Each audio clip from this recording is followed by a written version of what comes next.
नमस्कार, मैं हूं एस के अनिल। आज के इस एपिसोड में हम लोग बर्थ टाइम रेक्टिफिकेशन सीखने वाले हैं।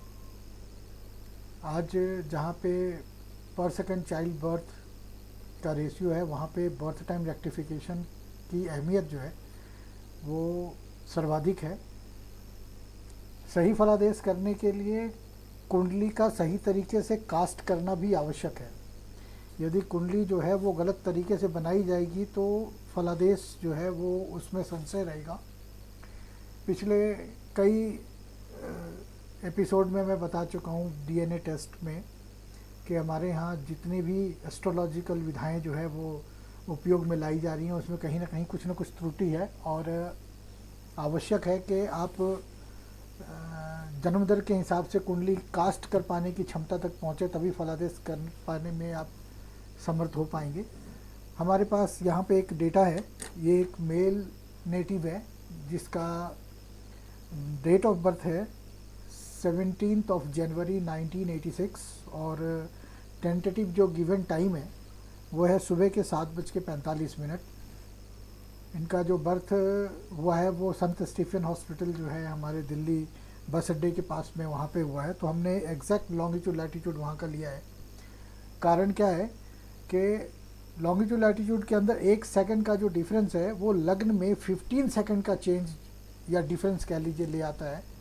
और जो सब लॉर्ड ऑफ द कस्प है वो अमूमन 10 सेकंड के अंदर बदल जाते हैं। तो हम इस बात की अहमियत से इनकार नहीं कर सकते कि जो लॉन्गिट्यूड लैटिट्यूड है वो बिल्कुल परफेक्टली लिया जाए ताकि कुंडली कास्ट कर पाने में सहूलियत हो।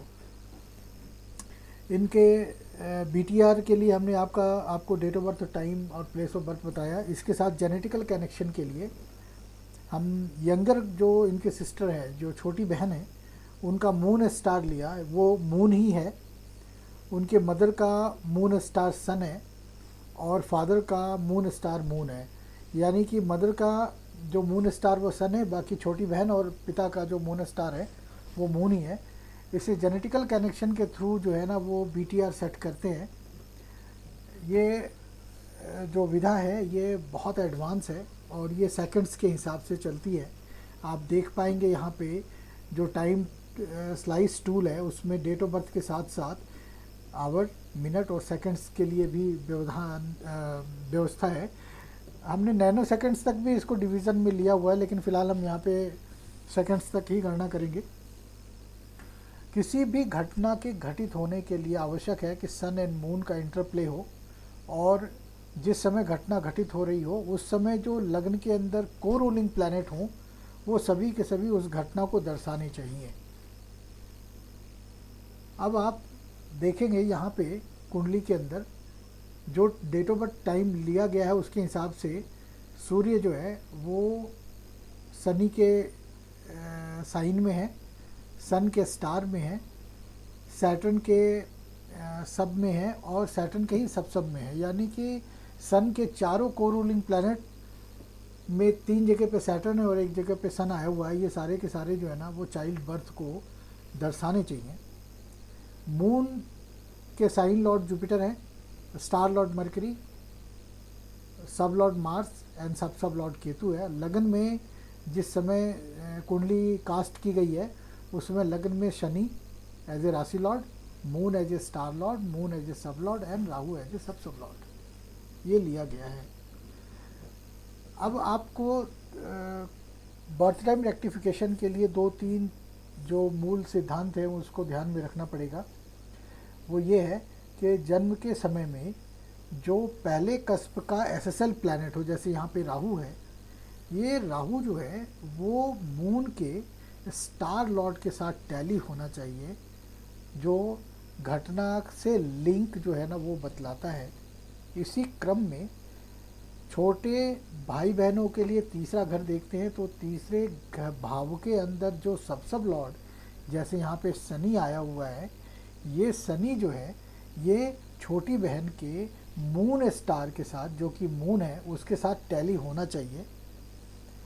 इसी क्रम में चौथे घर जो कि माता का कारक भाव है, यहाँ पे जो सब Lord of the 4th cusp है वीनस, ये मदर के मून स्टार यानी सन के साथ कनेक्ट होना चाहिए।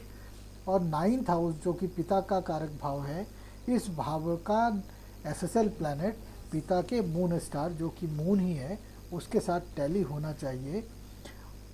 दूसरा जो फॉर्मूला है वो ये है कि जो लग्न के चारों को रूलिंग प्लैनेट हैं, सन के जो चारों को रूलिंग प्लैनेट हैं और जो मून के चारों को रूलिंग प्लैनेट हैं, वो अपने पीएस यानी पोजिशनल स्टेटस, अपने स्टार लॉर्ड और अपने सब लॉर्ड के द्वारा 1, 7 और 10 में आने चाहिए।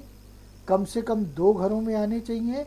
और कंपलसरी है कि प्लैनेट जो को रूलिंग है सन, मून एंड लग्न का, वो एक जगह पे एज ए पीएस या स्टार लॉर्ड होके आना चाहिए। अब बहरहाल इसको ध्यान में रखते हुए हम बीटीआर आपको दिखाते हैं कैसे जब जातक जन्म लेता है और जब सोल बॉडी की पोजीशन लेती है और वो पहली बार जब खुद से श्वास लेता है तो वो समय कौन सा होता है, ये देखें आप। अब यहाँ पे जो राहु है वो बुध के साथ कनेक्ट होना चाहिए। तो कैसे कनेक्ट होगा? ये जो बुध है उसका स्टार लॉर्ड होना चाहिए राहु, उसका सब लॉर्ड होना चाहिए राहु, या उसका सब लॉर्ड होना चाहिए राहु। तो हमने देखा कि राहु जो है वो बुध का सब लॉर्ड है। तो हम ये कहेंगे कि भाई यहाँ पे जो राहु है वो कनेक्ट हो जाता है मून मरकरी के साथ। अगर ये मरकरी के साथ कनेक्ट नहीं होता तो राहु के अंदर मरकरी आना चाहिए था। तो यहाँ पे हम देखते हैं कि राहु में भी mercury as a sub Lord और एज ए सब लॉर्ड है। तो हम ये कह सकते हैं तात्कालिक रूप से कि यहाँ पे राहु जो है ना वो प्रथम भाव का एसएसएल हो सकता है। फिर हम मिलाते हैं तीसरे भाव के एसएसएल को छोटी बहन के मून स्टार के साथ जो कि मून ही है। शनि जो है वो देखेंगे क्या मून का स्टार लॉर्ड है? नहीं। सब लॉर्ड है? नहीं। सब लॉर्ड है? नहीं। अब हम देखेंगे अब मून के अंदर तो सैटर्न नहीं आया, लेकिन सैटर्न के अंदर मून आ जाए तब भी हमारा काम चल जाएगा। हम देखते हैं सैटर्न का जो स्टार लॉर्ड है वो खुद सैटर्न ही है, मून नहीं आता यहाँ पे। मून सब लॉर्ड है? नहीं। और क्या मून सब लॉर्ड है? नहीं। इसका मतलब ये हुआ कि जो थर्ड हाउस का जो एसएसएल प्लैनेट शनि है वो राइट एसएसएल नहीं है।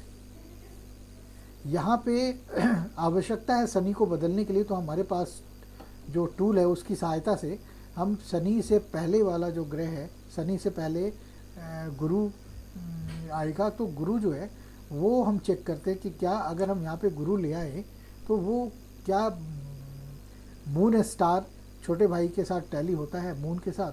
तो हम यहाँ पे देखेंगे कि गुरु के अंदर कहीं पे भी मून नहीं है और गुरु में भी कहीं पे मून नहीं है। इसका मतलब अगर हम शनि को बदल के यहाँ पे गुरु भी लेके आएँ तब भी वो राइट एसएसएल नहीं होगा। अगर हम गुरु के भी नीचे जाते तो हमें प्राप्त होता है राहु। तो क्या राहु मून का कहीं ना कहीं कोलिंग करता है? क्या वो मून का कहीं ना कहीं पे स्टार लॉर्ड, सब लॉर्ड या सब लॉर्ड बनता है? तो यहाँ पे हम राहु को देखेंगे। राहु जो है वो यहाँ पे ना तो स्टार लॉर्ड है, ना सब लॉर्ड है, ना सब लॉर्ड है। और राहु में ना तो मून कहीं पे राशि लॉर्ड, स्टार लॉर्ड, सब लॉर्ड और सब लॉर्ड है। अब राहु जो है वो रिप्रेजेंट करता है मार्स को और केतु को। तो हम ये देखते हैं कि क्या मार्स या केतु में moon as a star lord appear हुआ है कि नहीं हुआ है। तो हमने मार्स में देखा यहाँ पे मून नहीं आया है, केतु में देखा यहाँ पे मून नहीं आया हुआ है। तो हमें ये लगा कि यहाँ पे जो राहु है वो भी राइट एसएसएल नहीं है। तो यहाँ पे राहु के ठीक नीचे जो अगर हम आते हैं लेके तो हमें प्राप्त होता है मार्स। क्या मार्स जो है वो मून के साथ कनेक्ट होता है? तो हमने देखा यहाँ पे जो मून है उसका सब लॉर्ड मार्स है। तो हम यहाँ पे शनि की जगह पे मार्स लाने की चेष्टा करते हैं। ओपन कस्प टूल से आप थर्ड हाउस कस्प सेलेक्ट कीजिए और प्रीवियस एक जुपिटर मार्स एडॉप्ट। अब हमने यहाँ पे जो थर्ड हाउस है वहाँ पे मार्स को लेके आना है। तो हमने देखा जो टाइम हमारा आया वो सुबह 7:43 और 38 सेकेंड। यहाँ पे मार्स जो है वो तीसरे घर का बनता है। अब हमने देखा कि भाई यहाँ पे जो राहु था वो बदल के मरकरी हो गया हुआ है। तो क्या जो मरकरी है वो टैली होता है मून स्टार लॉर्ड के साथ? तो पता चला कि मरकरी ही मून स्टार लॉर्ड है तो ये अपने आप ही टैली हो जाता है। तीसरे भाव में एसएसएल प्लैनेट मार्स है, और मार्स का मून के साथ या मून का मार्स के साथ कनेक्ट होना ज़रूरी है। तो यहाँ पे हमने देखा कि मून का जो सब लॉर्ड है वो मार्स है, इसका मतलब वो छोटे भाई बहन के मून स्टार के साथ भी टैली हो जाता है। फिर लेते हैं चौथा भाव। चौथा भाव जो है वो माता का भाव है, और यहाँ पे एसएसएल सैटर्न है, शनि है। तो क्या शनि सूर्य के साथ टैली होता है? तो हमने देखा जो सूर्य है उसका सब लॉर्ड और सब लॉर्ड सैटर्न ही है। तो हमने फोर्थ हाउस का एसएसएल प्लैनेट जो है ना वो शनि भी ठीक समझ में आता है कि ये राइट एसएसएल हो सकता है फोर्थ का। फिर लेते हैं नाइन्थ हाउस। नाइन्थ हाउस में एसएसएल प्लैनेट मार्स है, जो कि फादर के मून स्टार के साथ टैली होना चाहिए। तो हमने देखा कि जो मून है उसका सब लॉर्ड जो है वो मार्स ही है।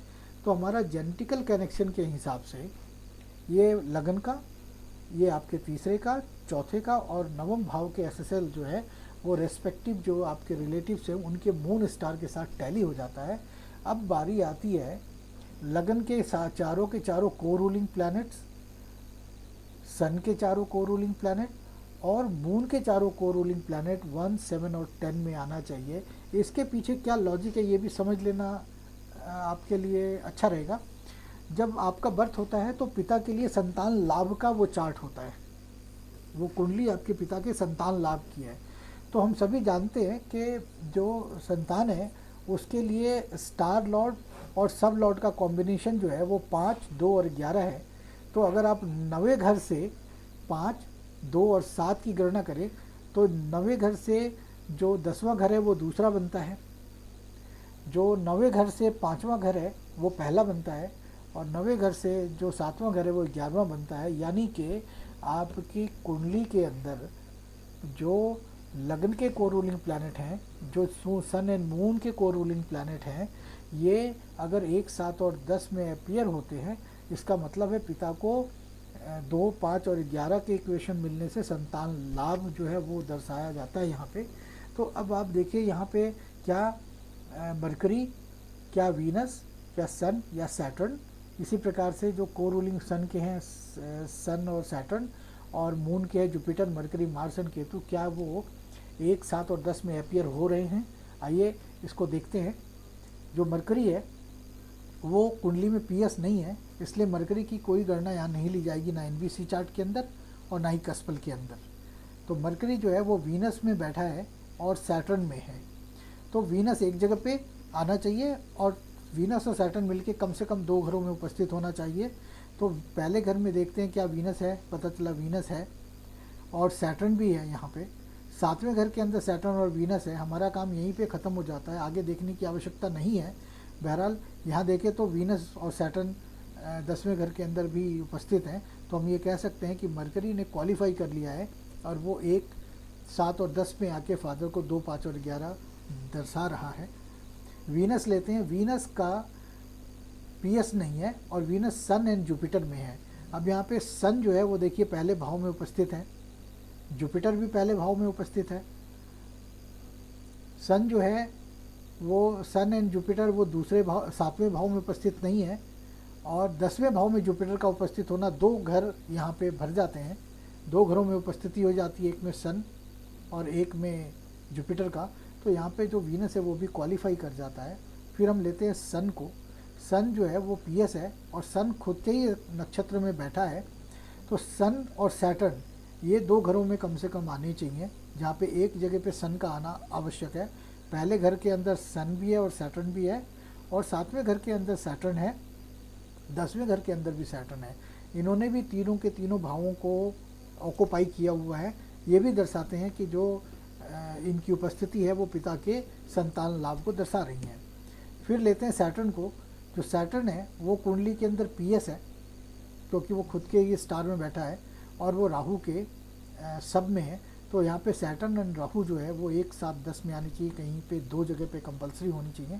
पहले घर के अंदर सैटर्न है, और 7वें घर के अंदर भी सैटर्न है, और 10वें घर के अंदर भी सैटर्न है। अब यहाँ अगर राहु की उपस्थिति नहीं भी होती है तो कोई हर्ज नहीं है। ऐसा ना हो कि यहाँ पे सब लॉर्ड की उपस्थिति 2 या 3 जगहों पे हो जाए और स्टार लॉर्ड या पीएस हो के ना हो, तो ये मान्य नहीं है, क्योंकि फल हमेशा स्टार लॉर्ड से लेते हैं। अब यहाँ पे ऊपर देखिए सैटर्न जो कि हमने अभी मिलाया था सन का को रूलिंग, यहाँ भी सैटर्न हमने मिलाया है, सन भी हमने यहाँ पे मिला चुके हैं हम। तो जो सन के चारों को रूलिंग प्लैनेट है वो ऑटोमेटिकली मिलाए जा चुके हैं पहले ही। मून के को रूलिंग प्लैनेट लेते हैं केतु। केतु जो है वो कुंडली के अंदर पीएस है, और Ketu Venus, Rahu and Saturn के अंदर में है। तो ये चारों प्लैनेट जो हैं वो एक साथ 10 में उपस्थित होने चाहिए। तो हम देखते हैं यहाँ पे कि क्या Ketu, Venus, Rahu and Saturn ये उपस्थित है। तो पहले भाव में सैटर्न की उपस्थिति है, जो 7वां भाव है वहाँ पे भी सैटर्न की उपस्थिति है, और जो 10वां भाव है वहाँ पे भी सैटर्न की उपस्थिति है। लेकिन हमारा जो नियम है वो ये कहता है कि हमारी जो उपस्थिति है वो एक जगह पे पीएस या स्टार लॉर्ड या जिसको वो रिप्रेजेंट करता है उसको चाहिए ही चाहिए। तो हमने देखा केतु जो है वो वीनस के साइन में बैठा है, और वीनस जो है वो पहले भाव के अंदर उपस्थित हुआ है, 7वें घर में भी उपस्थित हुआ है। राहु जो कि स्टार लॉर्ड है केतु का, वो राहु रिप्रेजेंट करता है मार्स और केतु को, और हम यहाँ पे देखेंगे मार्स जो है वो 10वें घर के अंदर अपीयर हुआ है। बहरहाल जो केतु है वो हर प्रकार से 1, 7 और 10 में अपीयर हो रहा है। फिर लेते हैं मार्स को। मार्स कुंडली के अंदर पीएस है, और जुपिटर और वीनस में बैठा है। तो यहाँ पे जुपिटर जो है वो पहले भाव में बैठा हुआ है, और वीनस जो है वो 7वें में बैठा हुआ है, और 10वें में भी है, जुपिटर भी 10वें भाव में बैठा हुआ है। तो ये मार्स ने भी अपना जो कंडीशन है वो फुलफ़िल कर लिया हुआ है। फिर लेते हैं मरकरी को, जो कि हमने ऑलरेडी यहाँ पे लग्न के एसएसएल के रूप में मिलाया हुआ है। और फिर लेते हैं आखिरी जो प्लैनेट है वो है यहाँ पे जुपिटर, उसकी उपस्थिति जो है वो अनिवार्य है। तो जुपिटर पीएस है और वो मार्स और सैटर्न में है।